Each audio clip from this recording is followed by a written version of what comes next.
கண்டிப்பாக சீமான் அண்ணா தான் சிஎம் ஆகணும். எங்ககிட்ட வந்து இந்த கொஸ்டின் கேட்குறீங்களா, யார்கிட்ட கேட்டாலுமே சீமான் அண்ணா தான் சொல்லுவாங்க. கண்டிப்பாக அவரை தவிர்த்து யார் வந்தாலுமே நாட்டை காப்பாற்றவே முடியாது. நாடு உருப்படவும் போகுது.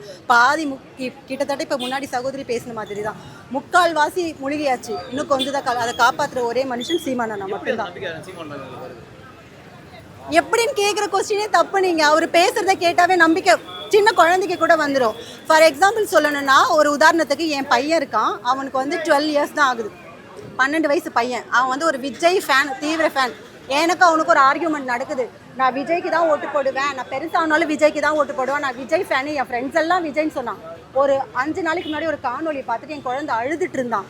நான் உள்ளே போகிறேன், என்டி ஆகிறேன், என்னப்பான்னு கேட்டேன். இந்த மாதிரி நான் அழுத என்னாச்சு, ஏன் அழுவுற அப்படின்னு கேட்டதுக்கு என் பையன் சொல்கிறான், சீமானை நான் மழையில் நனைஞ்சிட்டு அழுகுறாரு, மழையில் நனைஞ்சிட்டு பேசுகிறாரு, அதை பார்த்தோன்னே எனக்கு அழுக வந்துருச்சுன்னு. உனக்கே அதை பார்த்து அழுகணும், நீ தான் விஜய் ஃபேன் ஆச்சுன்னு. இல்லை அவன் சொல்கிறான், இல்லை கொடை வேணும்னு ஒருத்தவங்க சொல்கிறாங்க. அதுக்கு அவர் சொல்கிறாரு, நீங்கள் யாருமே கொடை பிடிக்கல, எனக்கு எதுக்கு கொடைன்னு கேட்குறாரு. 12 வயசு குழந்தை கூட ஒரு விஷயத்துலேருந்து தற்கூரின்னு கூட சொல்லுவேன் என் குழந்தைய. நான் தற்கூரியாக இருந்த குழந்தை தெளிவாக ஆகிட்டு சீமான் அண்ணாவுக்கு இப்போ அவனோட இன்ஸ்டா பேஜில் ஃபுல்லாகவே சீமான் அண்ணா வீடியோ மட்டும்தான் வருது. 12 வயசு குழந்தைய அப்படி தெளிவாக இருக்கும் போது மற்றவங்க அவர் பேசுகிறத பார்த்தா தெளிவாக இருக்க மாட்டாங்களா? கண்டிப்பாக அண்ணா தான் வரணும். அண்ணா வந்தால் மட்டும்தான் தமிழ்நாட்டை காப்பாற்ற முடியும். அரசியல் புரிதல் இல்லாதவங்க எல்லாம் அரசியலுக்கு வந்தால் என்னோட இப்போ எனக்காக நான் போராடல, எனக்காக இந்த இடத்துல இந்த களத்தில் நிற்கல. ஏன் தலைமுறை, என் பையன் நாளைக்கு நல்லா தமிழனா இந்த நாட்டில் வாழணும்னா கண்டிப்பாக சீமான் அண்ணா மட்டும்தான் வரணும். யங் ஜென்ரேஷனுக்கு நான் என்ன சொல்றது, அவங்க விஜய்க்கு சப்போர்ட் பண்ணுறதே புரிதல் இல்லாத, அவங்களுக்கு தான் ஒன்றுமே தெரியாது. சொல்கிறாங்கல்ல, தற்கூரி அணில் குஜிபி எல்லாம் சொன்னால் கோவப்படுறாங்க.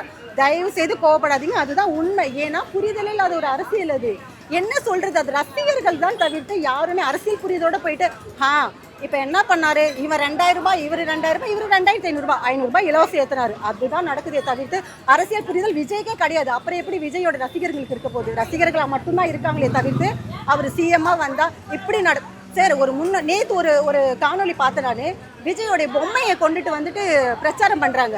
அப்போ நான் கேட்குறேன், பிரச்சாரத்துக்கே பொம்மையாக தான் வந்து நிற்கிற மனுஷன் நாளைக்கு சிஎம் ஆகிட்ட பிறகு பொம்மையாக தான் வந்து உட்காரு. எங்களுக்கு பொம்மை தேவை கிடையாது, எங்களுக்கு நின்று பேசணும். எங்கள் அண்ணன் களத்தில் நின்று பேசுகிறாரு. யார் எவன் என்ன பிரச்சனைலாம் பார்க்க மாட்டார். பிரச்சனையா சீமான் அண்ணா வந்து களத்தில் நிற்பார். வந்து நிற்க சொல்லுங்கள், யாரையாக இருந்தாலும். ஒரு வெயிலில் கூட நிற்க மாட்டாங்க ஒவ்வொரு தலைவரும், ஒரு மணி நேரத்துக்கு. ஆனால் எங்கள் அண்ணா வெயில் மழை எதையுமே பார்க்காத ஒவ்வொரு இடத்துக்கும் போய் நிற்கிறாரு. அப்படி நிற்கிற தலைவர் தான் எங்களுக்கு தேவை. கட்டணம் இல்லாமல் கல்வி மருத்துவத்தில் தூய குடிநீர் நீ உன் வாழ்விடத்திலே இரு. நான் கொண்டு வந்து ஒரு வீட்டு வாசல தூய குடிநீர் கொண்டு வந்து தரேன். 1 ரூபாய் கட்டணம் இல்லாமல் மாதிரி தண்ணீர் நல்ல மாட்டேன், நல்ல தண்ணீர் தரேன். இது 3 மட்டும்தான் கட்டணம் இல்லாமல் காசு இல்லாமல் தரும். மற்றபடி 6 சிலிண்டர் தரேன், 3 சிலிண்டர் அதுதான் தர மாட்டேன். தடை இல்லாமல் சிலிண்டர் தருவேன், வீடு வீடு தருவேன். எப்படி நானே உற்பத்தி செய்வேன், உற்பத்தி செலவை எடுத்துக்கிட்டு அங்கே வேலை பார்க்குற சம்பளத்தை எடுத்துக்கிட்டு உனக்கு கொடுப்பேன். ஆனால் சிலிண்டர் இல்லைன்னு சொல்ல வைக்க மாட்டேன், உனக்கு பசிச்சு இருக்க விட மாட்டேன்.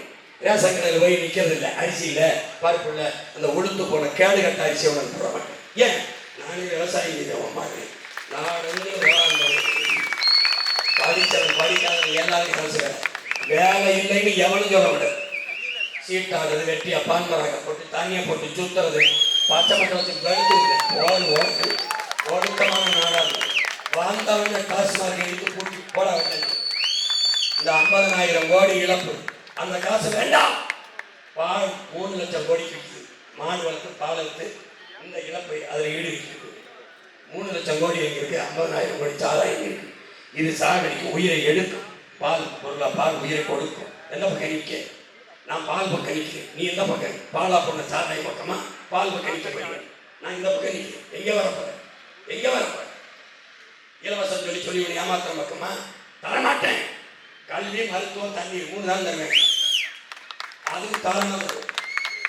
படிக்க பக்கம் இல்லையே, அதுக்கு வேலை கொடுப்பேன், சம்பளம் கொடுப்பேன். அதை வச்சு வாழ்கிற பெருமை மிக்க, மரியாதை மிக்க, கௌரவமான வாழ்க்கையை கொடுப்பேன்.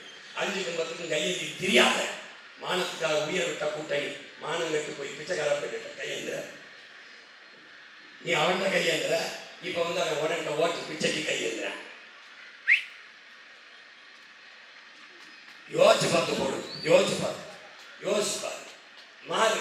புதுசு புதுசாக தேடுறீங்கள, காரா புதுசாக இருக்கும், செல்போனை புதுசாக இருக்கும், வாட்சா புதுசாக இருக்கும், சட்டையா புதுசாக இருக்கும், சின்ன மட்டும் அதே தலை அதே யோசிக்க 60 வருஷமா கட்டிட்டு அழுகிற இந்த சனியை முடிச்ச சின்ன மாற்று என்ன பண்ண